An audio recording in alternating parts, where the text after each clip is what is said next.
আসসালামু আলাইকুম। কেমন আছো তোমরা সবাই? আজকে আমি তোমাদের জন্য একটা ডিমের রেসিপি বানাবো। এখানে আমি একটা কড়াই বসাচ্ছি। কড়াইয়ের ভিতরে একটু হলুদ দিলাম, তারপরে ডিমগুলো ছেড়ে দিলাম, যেহেতু একটু কালার হয়। ডিমগুলো ভাজা হয়ে গেলে একটা সুন্দর পাত্রে উঠিয়ে নিব। একই কড়াইতে তেল দিয়ে পেঁয়াজগুলো লালচা করে ভেজে নিব।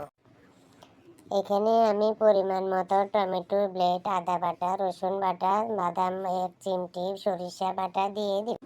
এরপর 1 চামচ হলুদের গুঁড়া, 1/2 চামচ মরিচের গুঁড়া দিয়ে দিলাম ও পরিমাণ মতো লবণ দিলাম। এরপরে মশলাগুলো 2 মিনিট কষিয়ে নিলাম।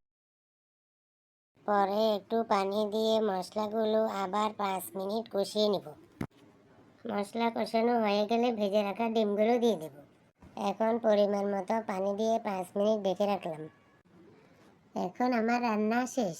কেমন হয়েছে তোমরা কমেন্ট বক্সে জানিয়ে দিও। আমার রান্না শেষ পর্যন্ত দেখার জন্য ধন্যবাদ। আল্লাহ হাফেজ।